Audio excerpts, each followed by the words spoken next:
কোন জায়গাতে দেখছিলেন? সেরা ছেলের বয়স কত হইব?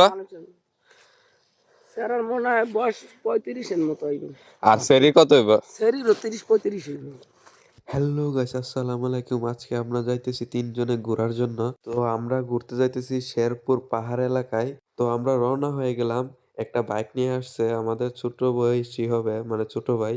তো ওই ওই বলতেছে এই বাইক দিয়ে নাকি মানে 1 লিটার তেল ভরলে 50 কিলোমিটার চালানো যায়। তো এই বাইকটাতে আমরা 3 লিটার তেল ভরছি। এখন দেখি কতটুকু চালাতে পারি, পথে কি হয় না হয় সব বিষয় আপনাদেরকে জানাবো। তো এখন বাইক চালাতেছে তুহিন। এখান থেকে আমাদের যাত্রাপথ প্রায় 40 থেকে 35 কিলোমিটারের ভিতরে হবে। তাই আমরা রওনা হয়ে গেলাম। পথে অনেক পাহাড় পর্বত দেখতে পারবেন। আর এখন যেগুলা দেখতেছেন এটা কিন্তু পাহাড়ি রাস্তায়। একবার বাইক উপরে উঠে একবার নিচে নামে, একবার উপরে উঠে একবার বাইক নিচে নামে। তো এই বাইকটা এমন একটা বাইক, মানে হালকা একটু প্রেসার পড়লেই বাইকটা বন্ধ হয়ে যায়। তো এই বাইক নিয়ে আমাদের যাত্রা শুরু হইলো। আসলে আমার 4V বাইক আছে, কিন্তু এখানে তো আর এই বাইকের কোনো কাজ নাই। আমি এখন আমার বাইক থেকে প্রায় 400 কিলোমিটার দূরে আছি। মানে কি বলবো, আমার বাইকটাকে এখন খুব মিস করতেছি। যদি বাইকটা থাকতো 4V বাইক, বুঝে নিত এখানে উড়াধুরা চালানো যাইতো। আর রাস্তার পাশে কিন্তু উঁচা উঁচা দেখা যাইতেছে, ক্যামেরাতে তেমন বোঝা যাইতেছে না। আসলে এই পাহাড়গুলো অনেক উঁচুতে, মানে ক্যামেরাতে না বোঝা গেলেও মানে পাহাড়গুলা অনেক উঁচা উঁচা পাহাড়। এই আর কি বিষয়। সবগুলা ক্লিপ নিতে পারি না, কিন্তু অনেক পাহাড় আমরা ফালাই দিয়ে আসছি। উঁচা উঁচা পাহাড় সামনে আরো দেখাবো, দেখতে থাকেন। তো এখন এতক্ষণ তহিনে চালাইতেছিল, এখন আমি একটু বাইকটা নিলাম। মানে কি বলবো, বাইক চালানোর কোনো শখ নাই, তাও পাহাড়ি এলাকায় কোনো সময় চালাই নাই, তাই বাইকটা একটু হাত থেকে নিলাম। কি বলবো ভাই, পাহাড়ি এলাকাতে মানে এমন এমন জায়গা আছে এক গিয়ারে চালাইতো মানে বাইকের খুব কষ্ট হইতেছে, বাইক সামনের দিকে যাইতেছিল না। এই যে দেখেন, এই জায়গাটা কিন্তু অনেক উঁচা। বাইকটা উঠতে অনেক প্রেসার পড়তেছে, কি বলবো, তিনজন নিয়ে মনে হইতেছে সামনের চাকা উঁচার দিকে উঠে যাবে, এত প্রেসার পড়তেছে বাইকের উপর। তো এই জায়গাটা আবার সমান আছে, সামনের চাকাটা আবার একটু উঁচা, এই আর কি।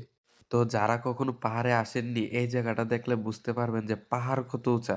মানে নিচে থেকে উপরের জায়গাটাই দেখা যাইতেছে না, এত উঁচা মনে হচ্ছে যে বুর্জ খলিফা এত উঁচা না। পাহাড়ের উপর থেকে ভিউটা দেখতে হবে, সেই উদ্দেশ্যে আমরা কিন্তু পাহাড়ের উপরে রওনা হলাম। তো বহুত কষ্ট পাহাড়ের উপরে উঠে দেখি যে একটা মহিলা বসে আছে, সে পানি বিক্রি করে আর স্পিড বিক্রি করে। তো দুইজন দুইটা স্পিড কিনলাম। স্পিডের দাম বেশি না, 35 টাকা করে নিল।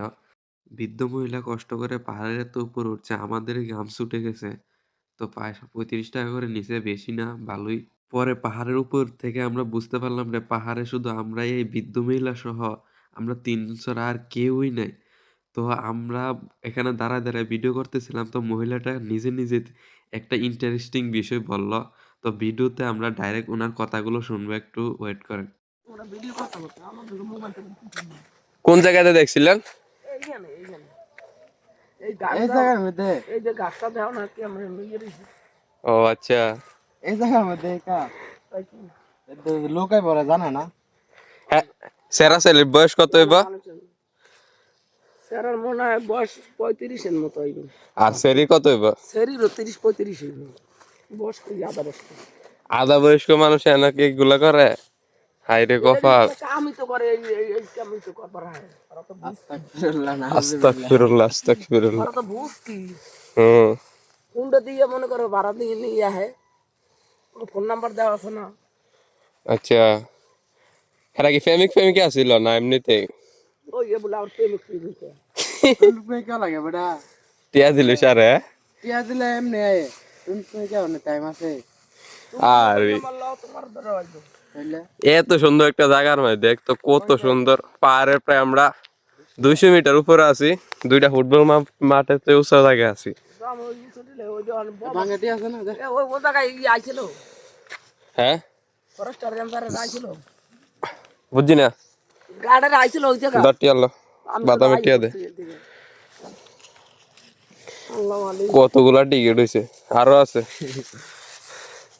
গাইস দেখতে তো পাইছেন না কি হয়েছে?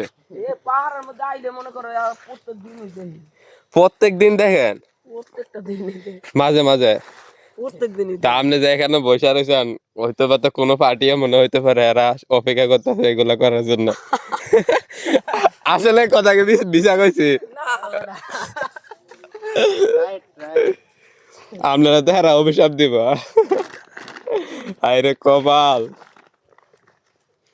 আমারে কি অভিশাপ দেবে আমি কি তা আপনি ধরে কর দিতে পারেন না বা না এটি খাইনি আমি থাকলে সেন্ড করতে পারা প্রশাসনরা জানাই দিবেন খাইতে পারতাম আমি না এই বুস্কিট আমি খাই না আরে খারাপ মহিলা তো এই রাস্তা দিয়ে গেছে কেন আপনি আইবার সময় এই রাস্তা দিয়ে গেছে কেন একটা সাদা একটা শাড়ি তো কোন কাপড় আপনারা দেখে দুইটা গেছে এই রাস্তা দিয়ে হয় আর দুলো বাড়ি যাচ্ছে আছে ইস রে আজব আজব আজব দুনিয়া আপনারা ভাইরাল করে দিব আপনি জানেননি হ্যাঁ ভাইরাল ভাইরাল করে দিব গাইস এখানে আসা এই কাহিনী এখন আপনারাই বলেন ঘুরবে না চলছে এখানে আসা এই কাহিনী এখন আপনারাই বলেন ওরা যে কাজটা করলো হইলো নি তো আমরা কোনো ব্লগার না এমনিতেই ভিডিও করতে আসছি বা পর্যটন স্টক মানে এই জায়গাগুলা যে এত নাফাক করে রাখবো এগুলা তো আমরা জানি না জায়গাটার নাম করা যায় কি এটা কি নাম জানি এটা শেরপুর মধ্যে দিলে ইকো পার্ক শেরপুর মধ্য জেলা ময়মনসিংহ ইয়া মহসিন বিভাগ বিভাগ তোমরা হবে কে আসেন হেলে আমি তো আপনাদের যাদের গার্লফ্রেন্ড আছে তারা এখানে আসতে পারেন জায়গাটা একবার নির্জন আছে ভালো লাগলো এই জায়গাতে আইসা ওনার থেকে 2টা স্পিড কিনলাম অনেক উঁচা এই জায়গাটাতে মানে কি বলবো কষ্ট হয়েছে অনেক কষ্ট হয়েছে আপানি সুইটটা গেছিল তোমাদের আবার হবে কেটা কে আসেন হ্যাঁ আমি যাই জ্ঞান কোন আপনি যা লাগা তো ওগুলো লেগে ভালো হইব হয়তো বা আরো কেউ অপেক্ষা থাকতে পারে তোমরা আবার মামিটি মেয়ে আনছেন কোন তুমি আমরা আইসি অনেক দূর থেকে ও ও তো ওডি 400 কিলোমিটার দূর থেকে ওডি তো অনেক দূরত্ব কোন জানে 400 কিলোমিটার জানেন না কতটুক এখান থেকে যদি আপনি একটানা গাড়ি চালান না প্রায় একদিন সময় লাগবে কোন টাকা ব্রাহ্মণবাড়িয়া কুমিল্লা আপনি দাম শুনছেন নি ওদিকে যাইও আইছি ব্রাহ্মণবাড়ি তো এবার বলেন আপনি বলেন এটা কতটুক ধরে ব্রাহ্মণবাড়িয়া কেল্লা সার মাদার আছে না হ আছে খরমপুর ওই জায়গা তো আমি হিসাব ছাড়া গেছি আমরা এলাকার মানুষ আপনার লোক কথা কয়ে ভালোই লাগছে তোমরা আইছে ওই যে যা পিকনিকে না আমরা এমনিতে ঘুরতে আসছি মোটরসাইকেল নিয়ে ওই ব্রাহ্মণবাড়ি যেতে না না মোটরসাইকেল ওই করতে জানে একটা ভাও করছিল এটা নিয়ে আসছে শেরপুর তো গাইস দেখতেই ওই তো জায়গায় পাচ্ছেন ওই যে এখানে কি ব্রাহ্মণবাড়িতে একটা শেরপুরে অবস্থা করে রাখছে তো আমাদেরকে মহিলাটা আবার বারবার করে জায়গা দেখাইতেছিল বলতেছিল এখানে নাকি নাকি বিভিন্ন সময়ে এই ঘটনা ঘটে তো আমরা কিন্তু কিছুই জানি না এই সর্বপ্রথম আসলাম জীবনের ফার্স্ট এটাই হবে হয়তো বা লাস্ট আর কখনো আসা হবে কিনা এটাও জানি না তো তহিনী এখানে মজা করতেছিল এই হচ্ছে অবস্থা আরেকটু দেখেন আপনারা কনা কনা এই জায়গাতে হুই লাগা আছে ওরা দেখি তার রক্ত নাকি তারি এই যে জানা গাড়িগুলো কেন টিসু ভালো লাগে টিসু দেখি এই সে খাচ্ছো ডেবা আজ দুনিয়ার খাচ্ছো রেডা